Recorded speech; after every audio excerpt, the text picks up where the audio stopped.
ଶୁଣିବ। ଆଜି କଣ ଗପ ଶୁଣିବ।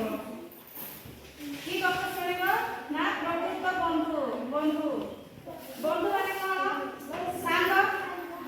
ଯିଏ ସାଙ୍ଗ ହେଇକିନା ଯିଏ ସାଙ୍ଗ ଯେକୌଣସି ଅସୁବିଧା ହେଲେ ସାଙ୍ଗ ଛାଡ଼ି ପାରୁନି ତ ସାଙ୍ଗ ଛାଡ଼ି ପାରୁନି କି ନାଇଁ। ଅସୁବିଧା ହେଲେ ମଧ୍ୟ ସାହାଯ୍ୟ କରିବ। ହେଲେ ଏ ବିଷୟରେ ଗୋଟେ ଗପ ଶୁଣିବା।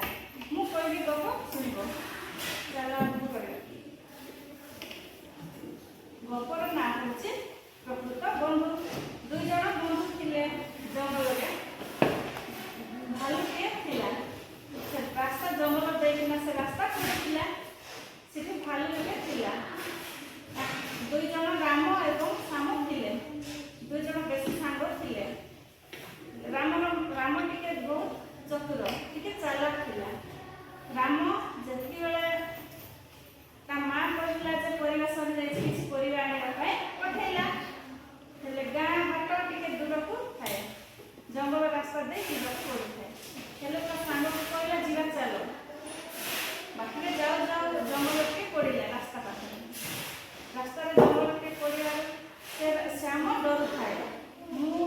ମୋତେ ଡର ଲାଗୁଛି, ମୁଁ ମରିଗଲେ କି ମୁଁ କ'ଣ ଅସୁବିଧା ହେଇକିନା ମରିଗଲି ମୋ ମାଆକୁ କହିଦେବୁ ବୋଲି ରାମକୁ କହୁଥାଏ ସେ ଡରିକି।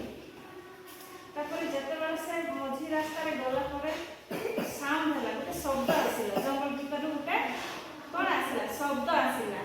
ଶବ୍ଦ ଆସିଲା। ସେ ଥର ଥର ହେଇ ଡରି ଯାଉଥାଏ। ଶ୍ୟାମ ଡରୁଥାଏ, ରାମ ଡରୁଥାଏ। ତାପରେ କ'ଣ କରିବା ବୋଲି ଦେଖିଲା ବେଳକୁ ଗୋଟେ ଭାଲୁ ଆସୁଥାଏ। କ'ଣ ଆସୁଥାଏ? ଭାଲୁ ଆସୁଥାଏ। ଭାଲୁକୁ ଦେଖି ବହୁତ ଦୂର ଥିଲା। ଆସ୍ତେ ଆସ୍ତେ ପାଖରେ ଆସିଲା ଭାଲୁ। ତାପରେ ଯେତେବେଳେ ପାଖରେ ଆସିଲା ସେ ରାମ କ'ଣ କଲା? ଗଛରେ ଡାଳରେ ଚଢ଼ି ପଡ଼ିଲା। ତାପରେ ଶ୍ୟାମ କହିଲା ମୁଁ ବି ଚଢ଼ିବି। ହେଲେ ସେ କ'ଣ କହିଲା? ମୁଁ ତ ଚଢ଼ିଛି, ତୁ ଆଉ ଗୋଟେ ଡାଳରେ ଚଢ଼ି ପଡ଼େ। ଏ ଗଛରେ ନାହିଁ, ମୁଁ ଚଢ଼ିଛି, ତୁ ଆଉ ଗୋଟେ ଗଛରେ ଯାଇ ଚଢ଼ିବୁ।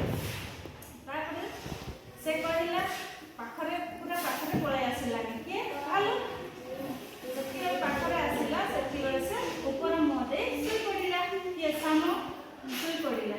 ଭାଲୁ ଆସି ତାକୁ ଶୁଣିକି ପଳେଇଲା, କିଛି କଲା ନାହିଁ। ତାପରେ ଯେତେବେଳେ ଓହ୍ଲେଇଲା, ରାମ ଓହ୍ଲେଇଲା ତଳକୁ। ରାମ ଓହ୍ଲେଇଲା କ'ଣ କଲା? ତତେ କ'ଣ କିଛି କଲାନି? ତୁ ଶୋଇଥିଲୁ, ତୋ କାନରେ କ'ଣ ଆସି ଫୁସ୍ ଫୁସ୍ କହିଦେଇ ଚାଲିଗଲା ବୋଲି ରାମ ପଚାରିଲା। ଯେତେବେଳେ ରାମ ପଚାରିଲା ସେତେବେଳେ କ'ଣ କହିଲା ସେ? ନା ମୋତେ କହିଲା ଯେ ପ୍ରକୃତ ସାଙ୍ଗ ସାଙ୍ଗ ଛାଡ଼ିକି ଯିବ ନାହିଁ। ପ୍ରକୃତ ସାଙ୍ଗ ହେଲା କେବେ ବି ଅସୁବିଧା ବେଳେ ଛାଡ଼ିକିନା ଯିବ ନାହିଁ ବୋଲି ସେ କାନରେ କହିଦେଇ ଗଲା ବୋଲି ସେ କହିଦେଲା। କାହାକୁ କହିଲା? ରାମକୁ। କିଏ କହିଲା? ଶ୍ୟାମ କହିଲା। ତାପରେ ଏଠି ତମେ କ'ଣ ଶିଖିଲା? ଭାଲୁ ତାର କିଛି କ୍ଷତି କରିନାହିଁ, କିନ୍ତୁ ଚାଲିଗଲା। କେବେ ଛାଡ଼ିକି ଯିବ ନାହିଁ। ଅସୁବିଧା ହଉ ସୁବିଧା ହଉ ସାଙ୍ଗ ସବୁବେଳେ ସାଙ୍ଗ ହେଇକିନା ରହିବ। ହେଲେ ସେ କ'ଣ କଲା? ରାମ ଗଛ ଉପରେ ଚଢ଼ି ପଡ଼ିଲା ତାକୁ ଛାଡ଼ି ଦେଇକିନା।